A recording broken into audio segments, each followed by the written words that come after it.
Propriétaire d'agence, coach, copywriter, thérapeute, vous souhaitez enfin passer au niveau supérieur grâce à la publicité, je vais vous montrer exactement comment gagner de l'argent avec de la publicité. Vous avez simplement à choisir le bon funnel. Restez bien jusqu'à la fin de cette vidéo, je vous ai préparé les meilleurs tips qui, je vous garantis, valent beaucoup plus qu'une formation à 5 000 €, qui vous permettront dès la fin de cette vidéo de pouvoir lancer votre campagne. Je vais vous montrer quel funnel sélectionner en fonction de votre situation et vous saurez exactement comment vous orienter à la fin de cette vidéo et vous connaîtrez l'avantage de chaque possibilité que vous avez à l'instant T. Mais qui suis-je concrètement pour vous parler de campagne publicitaire? Je suis Robin et j'ai déjà généré des centaines et des milliers de leads pour nos clients. Imaginez un CRM comme celui-ci rempli de vos prospects idéaux. Imaginez ce que ça pourrait changer dans votre business. Donc voici concrètement comment vous aussi avoir un CRM aussi rempli que celui-ci. On est parti. Tout d'abord, la sélection de votre funnel commence par votre offre. Votre offre est-elle market fit? Avez-vous fait plus de 5 ventes avec cette offre ou pas? Si ce n'est pas le cas, vous devez tester vos approches. Si c'est le cas, est-ce que vous avez un budget supérieur à 30 € par jour à investir en publicité? Si c'est le cas, dirigez-vous vers un tunnel VSL. Si ce n'est pas le cas, dirigez-vous vers un lead form. Si votre offre n'est pas encore market fit, que vous avez encore besoin de tester, et qu'en plus de ça, votre offre est peut-être market fit, mais vous n'avez pas 30 € par jour à mettre en publicité, dans ce cas-là, dirigez-vous vers un lead form. Je vais vous montrer exactement à quoi ça correspond. Je vais vous montrer en détail l'avantage et l'inconvénient de chaque tunnel et vous pourrez à la fin de cette vidéo choisir lequel est le mieux adapté pour vous. En bref, concentrez-vous sur une offre qui soit market fit, faites plus de 5 ventes en PIF, pay in full, et enfin, si ce n'est pas le cas, vous devez tester vos approches. Parce que si ce n'est pas le cas, c'est simplement que vous ne répondez pas à un besoin assez fort sur votre marché. Donc vous avez deux options, c'est soit vous le testez en organique, vous envoyez des messages, vous créez du contenu, vous envoyez 150, 200 messages par jour, vous y passez la journée, mais au moins c'est gratuit et vous avez déjà le feedback du marché. En revanche, si aujourd'hui vous voulez gagner du temps, vous voulez passer à la vitesse supérieure parce que vous savez que vous avez deux moyens de payer, c'est soit vous payez avec votre temps en organique, soit vous payez avec votre argent en publicité payante et on vous met face aux bonnes personnes directement et vous fait gagner des heures, des jours de travail grâce à la publicité. Donc si vous n'êtes pas encore sûr de votre offre, vous avez besoin de tester vos approches. Vous allez avoir besoin de tester l'avatar. Est-ce qu'on cible plutôt les hommes, les femmes? Est-ce qu'on cible plutôt les hommes de 20 ans, les femmes de 30 ans, les femmes de 40 ans? C'est-à-dire qu'aujourd'hui, pour une offre, je prends l'exemple de la perte de poids, vous pouvez aller tester les hommes, les jeunes qui veulent prendre du volume, vous pouvez aller tester les femmes qui veulent perdre du poids, vous pouvez aller tester les seniors, vous pouvez aller tester les diabétiques, vous pouvez aller tester plein de niches.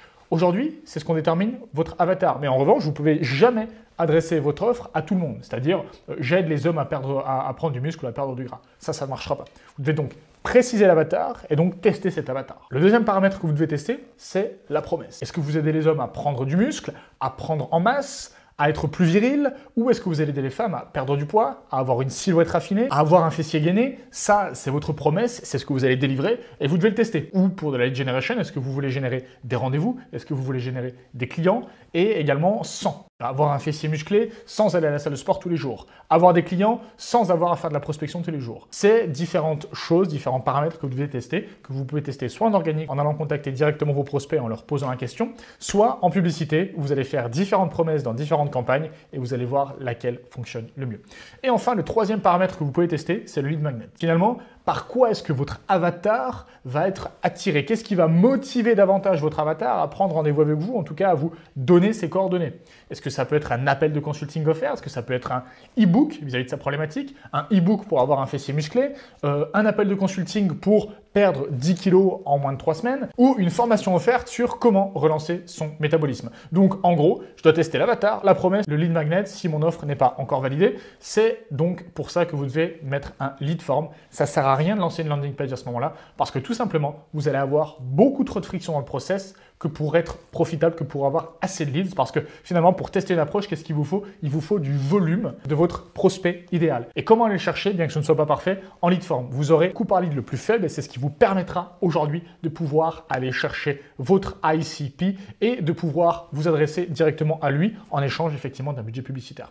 Également, si vous avez moins de 30 €, faites du lead form, c'est largement suffisant parce que tout simplement, vous n'avez pas le budget pour un tunnel. Parce qu'un tunnel, ça augmente la friction. Le lead form, l'avantage, c'est que c'est simple à lancer, mais c'est surtout que vous avez beaucoup moins de friction par rapport à un tunnel VSL où vous avez la page de capture, la prise de rendez-vous, etc. Là, avec le lead form, vous récoltez simplement les coordonnées et ensuite vous rappelez, vous qualifiez, vous placez en rendez-vous. Et quand je vous parle de lead form, voici un exemple de lead form. Donc c'est un formulaire pour des leads. Donc ici, c'est une campagne que j'ai lancée. Ça permet au prospect qui va cliquer directement sur votre publicité de sélectionner la ville dans laquelle il est. Vous pouvez poser des questions. Donc quelle est votre spécialité? Dans quel secteur géographique êtes-vous? Si par exemple vous faites de la lead generation pour des services physiques, vous allez avoir également les besoins, les problématiques que le prospect rencontre. Vous allez pouvoir récupérer les coordonnées, nom, prénom, email. Vous allez également pouvoir lui proposer de prendre un rendez-vous en redirigeant directement vers votre Calendly ou votre iClose directement ici pour que les prospects soient envoyés directement sur votre CRM. Vous aurez le nom, le prénom, le mail, le numéro de téléphone. Vous pourrez suivre si le prospect a été appelé ou non. Voilà l'intérêt du lead form. Donc, vous avez un petit budget, votre offre n'est pas market fit, lead form.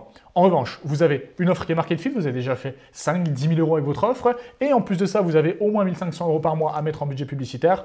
Envoyez directement un tunnel VSL, c'est ce que je vous recommande, ça vous permettra d'avoir des prospects beaucoup plus qualifiés parce que si aujourd'hui vous êtes à 30 euros en lead form, vous risqueriez d'être sous l'eau parce que le coût par lead sera tellement bas qu'à 30 euros par jour, vous allez avoir beaucoup trop de demandes par rapport à ce que vous pouvez gérer. Tandis que si vous êtes à moins de 10 euros par jour avec une offre qui n'est pas market fit, vous allez avoir 1 ou 2 prospects et c'est pas suffisant pour pouvoir valider votre offre pour pouvoir aller closer. Donc voici les paramètres. Offre market fit, 30 euros par jour, on part sur un tunnel VSL. Concrètement, comment mettre en place un tunnel VSL et comment mettre en place un lead form? Un lead form et un tunnel VSL commencent par la même procédure. Vous devez définir votre avatar, quelles sont ses problématiques, quelles sont ses objections.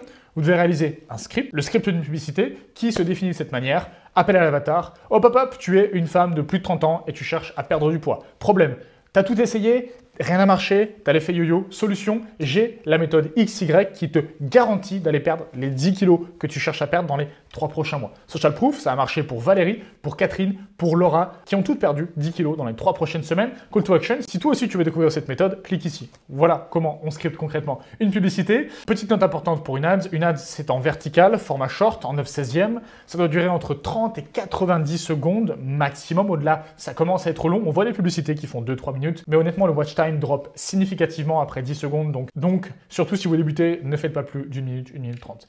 N'oubliez pas les sous-titres. Testez les formats, vidéo, statique, marche très bien en ce moment. Donc, variez également les formats A/B tester. Si vous avez le budget pour, vous pouvez tester beaucoup plus. Mais en revanche, si vous avez un petit budget, commencez avec 2 créatifs. Vous allez ensuite renvoyer vers un formulaire, soit pour une prise de rendez-vous direct, soit vous récupérez les coordonnées du prospect dans l'automatisation. Enfin, il est essentiel de traquer via le pixel qui va pouvoir mesurer le nombre de leads que vous avez par jour, mais également les métriques, le CPL, le coût par acquisition client, le taux de no-show, etc., etc. Le taux de joignabilité des prospects, c'est hyper important. Pour un tunnel VSL, vous commencez de la même manière, avatar, script. Par contre, vous n'allez pas renvoyer vers un formulaire, mais bien vers une page de capture. Une page de capture qui s'articule de cette manière, headline, promesse, garantie éventuellement, VSL, booking de rendez-vous, mention légale. Comme vous pourriez la voir ici, où j'ai la headline, la promesse, avec la garantie, la VSL, le système qui est ici, et ensuite l'étape 2 où vous pouvez directement réserver votre appel. Voilà. Donc concrètement, comment faire une landing page qui convertit. Ensuite, vous devez faire la VSL qui est ici. VSL que je vous recommande de mettre directement sur la landing page, ne mettez pas d'opt-in, ça dépend des CPL que vous allez avoir et du coût d'acquisition client. Si vous avez un CPL qui est trop bas avec une mauvaise qualification, mettez un opt-in qui augmentera la friction dans votre tunnel, ça vous permettra d'avoir un meilleur taux de qualification et des prospects qui seront plus engagés. En revanche, ça risque d'augmenter votre CPL, donc A/B test. Aujourd'hui, si vous avez un budget inférieur à 50 ou 100 euros par jour, je vous recommande de tout mettre directement sur la même page parce que les funnels qu'on avait en 2020-2021 où on devait opt-in pour ensuite accéder à la VSL, ça ne fonctionne plus, ça augmente les CPL, mais en revanche, si vous avez vraiment des CPL très bas dans certaines niches comme le nettoyage par exemple, vous pourriez mettre l'opt-in, donc récupérer les informations avant d'accéder à la VSL, ça permet de filtrer davantage les prospects. La VSL qui est articulée de cette manière, vous faites un hook, réassurance, autorité, crédibilité, en gros, pourquoi est-ce qu'aujourd'hui vous devriez m'écouter? Comme je l'ai fait au début de cette vidéo où je vous ai montré littéralement les résultats que j'avais eus. Le problème, vous appuyez dessus. Aujourd'hui, vous cherchez à perdre du poids. Voici ce que vous avez mis en place. Voici pourquoi ça ne marche pas. Voici pourquoi ça ne marche pas. Et enfin, voici la solution.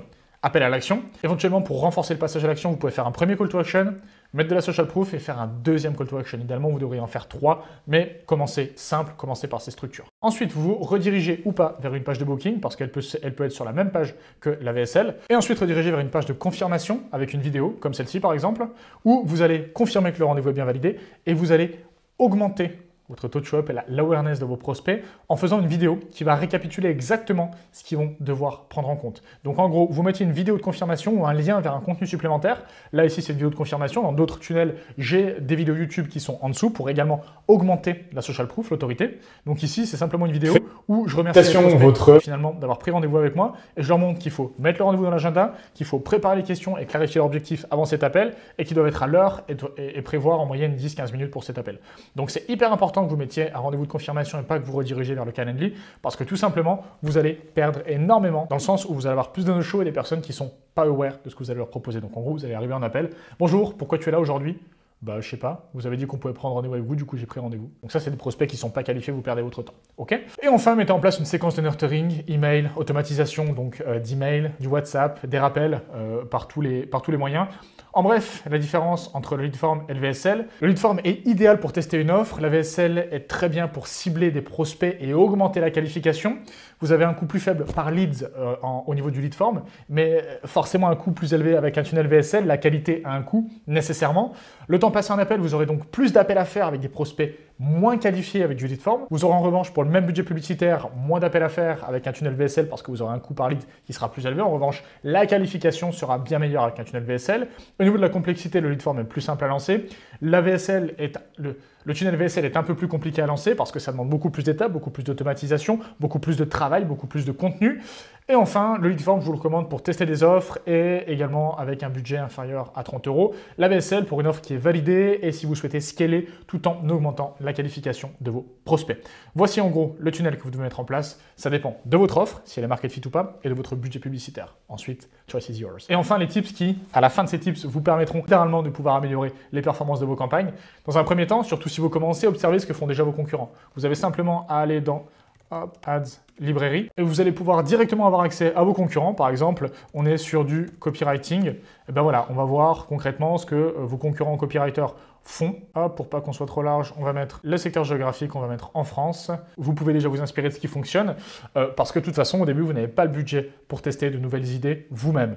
Vous devez aller dans l'Ads Librairie et aller voir ce qui fonctionne depuis plus de 3 mois. Donc, ne prenez pas ce qui a été lancé en janvier 2025, mais prenez plutôt ce qui a été lancé il y a 3 mois, du coup en novembre et en octobre, et ce qui tourne encore surtout. Ça veut dire que l'Ads est profitable. Donc aujourd'hui, à ce niveau-là, c'est des publicités que vous pourriez reprendre. Ne copiez pas à 100%, mais prenez inspiration, conservez le hook, la promesse et la structure. Faites-la de même pour votre offre. Réduisez un maximum le nombre de variables. Vous devez, surtout avec un petit budget, commencer avec une campagne, un ad set, avec 2 ou 3 créatives maximum. Vous pourrez ensuite scaler en augmentant le budget, en faisant un deuxième ad set, en variant les campagnes, en variant le type de créative. Également, au moment où vous lancez la campagne, n'essayez pas d'aller à l'encontre des recommandations de Meta, notamment avec l'Advantage Plus, car vous devez garder en tête que c'est dans l'intérêt de Meta, surtout au début, que vous gagnez de l'argent avec les publicités. Donc, il va naturellement vous recommander les meilleurs paramètres adaptés à votre situation, à votre budget, pour vous permettre de gagner de l'argent. Parce qu'il sait très bien que si vous gagnez de l'argent avec un petit budget, vous allez en dépenser davantage. Et qu'est-ce que Meta veut? Que vous dépensiez toujours plus d'argent en publicité, parce que finalement, c'est comme ça que Meta fonctionne. Enfin, ne visez pas le 10x sur un retour en ad spend. Visez déjà le break-even, voire x2, x3, parce que c'est ce qui vous permettra déjà d'imprimer de l'argent, d'améliorer progressivement vos campagnes. Mais ne coupez pas toutes les campagnes si vous faites simplement x2, x3. Donc, c'est-à-dire que si vous dépensez 500 € en publicité, que vous allez collecter 1000, 2000, 3000 € en cash, c'est déjà de très bons résultats, surtout au début. Donc, ne visez pas le 10x dès le début. Ne cherchez pas non plus à faire de l'awareness, Ne cherchez pas non plus à faire de l'awareness au niveau du paramétrage de vos campagnes. Cherchez plutôt le paramétrage leads parce que finalement, vous n'avez pas les moyens de faire de l'awareness aujourd'hui. C'est réservé aux grandes marques. Et enfin, concentrez-vous sur vraiment une niche spécifique. Vous n'avez pas le budget pour aller chercher tout le monde. Et pensez qu'à défaut, parce qu'on n'a pas un assez gros budget, on va viser large parce que finalement, on n'aura pas assez d'audience si on se niche. C'est la pire erreur que vous pourriez faire. En effet, tout comme en organique, vous n'avez pas les moyens d'aller cibler tout le monde parce que vous allez être tout simplement en concurrence directe avec les plus gros acteurs de votre marché. Donc, en vous nichant, vous avez bien moins de concurrence et donc des CPL et des coûts par acquisition qui seront bien moins élevés que si vous étiez en compétition avec les plus gros qui ont 10 fois, 100 fois, 1000 fois votre budget publicitaire. Et enfin, traquez vos métriques dans un Google Sheet par exemple, traquez le nombre de leads, le coût par lead, le nombre de DM, le nombre de rendez-vous qui ont été bookés, le nombre total de rendez-vous présents, donc traquez le no-show, traquez le taux de closing, etc. Ce qui vous permettra de traquer la qualité de vos prospects, notamment en termes de show-up et en termes de closing. Ça vous permettra de pouvoir ensuite ajuster éventuellement les créatives ou ajuster le tunnel, rendre le tunnel plus sélectif si vous avez trop de leads pas qualifiés ou rendre le tunnel moins sélectif si vous avez pas assez de leads qui rentrent et et que ceux qui rentrent actuellement sont déjà bien qualifiés. Voilà, j'espère que cette vidéo vous aura aidé, vous aura permis de pouvoir voir plus clair sur concrètement comment mettre en place un tunnel. Si vous avez la moindre question, je vous invite à le mettre en commentaire. Et si aujourd'hui vous souhaitez vous aussi développer votre tunnel d'acquisition payant, je vous laisse réserver un appel 100% gratuit avec moi. Le lien dans la description. C'était Robin. Bye.